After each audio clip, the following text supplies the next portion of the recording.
ചേച്ചിയെ ദിവസമുള്ള ഈ തിരുമല് അളിയന്റെ മാടപ്രാവ് മനസ്സിനെ മൊത്തത്തിൽ ഇളക്കി മറിക്കുന്നുണ്ട്.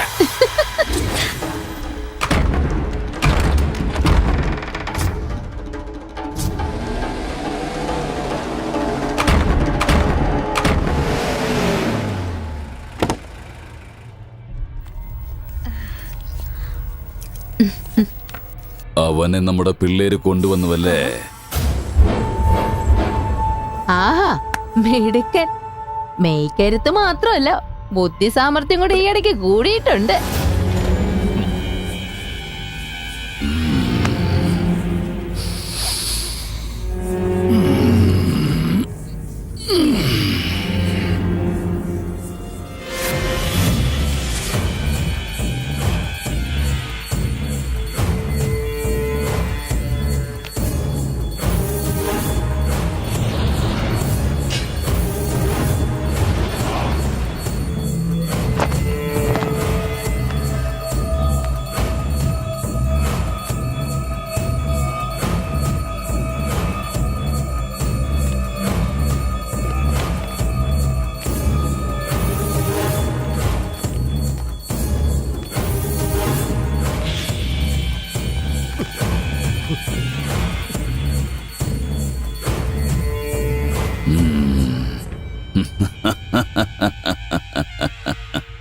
സമ്മതിച്ചു നിന്നെ ഞാൻ.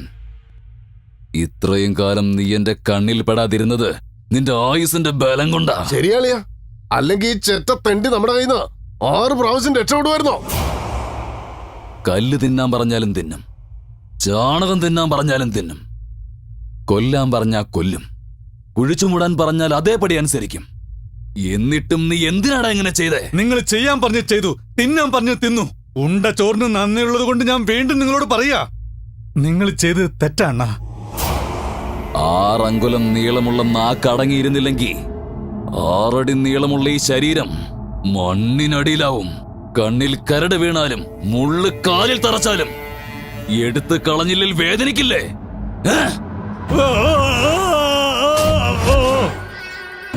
കൊലപാതകം ചെയ്യാനൊക്കെ ആർക്കും പറ്റൂടെ, പക്ഷെ വ്യത്യസ്തമായ രീതിയിൽ കൊല്ലാൻ ഞങ്ങൾക്ക് മാത്രമേ കഴിയൂ. അതാണ് ഞങ്ങളുടെ രീതി.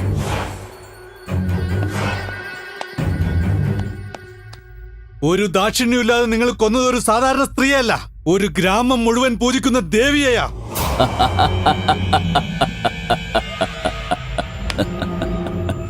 ദേവി?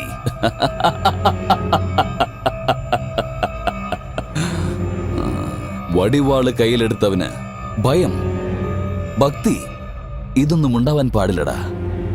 ഉണ്ടായാൽ ഭക്തനാന്ന് കരുതി അങ്ങേരങ്ങ് വിളിക്കും. അവർ രണ്ടും നിനക്കുണ്ടതാനും. മരണമാണ് അതിനുള്ള ശിക്ഷ. പോയി വിറകെടുത്തോണ്ട് വാടാ, പെട്രോൾ എടുത്തോണ്ട് വാടാ,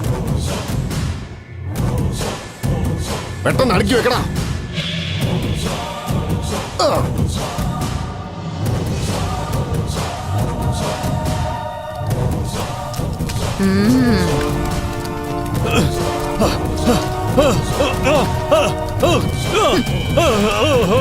സൂക്ഷിച്ചോ, പഞ്ചാക്ഷരി പുനർജനിച്ചു.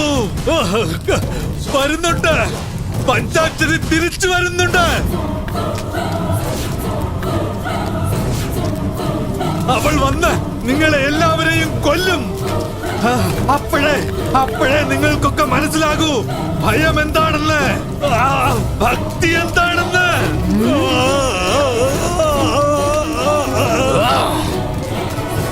എന്റെ കൈകൊണ്ട് മരിച്ച പഞ്ചാക്ഷരി വന്നെന്നെ കൊല്ലുമെന്നോ? അവൾ പുനർജനിച്ചെന്നോ? വരാൻ പറയടാ, വരാൻ പറ, വരട്ടെ.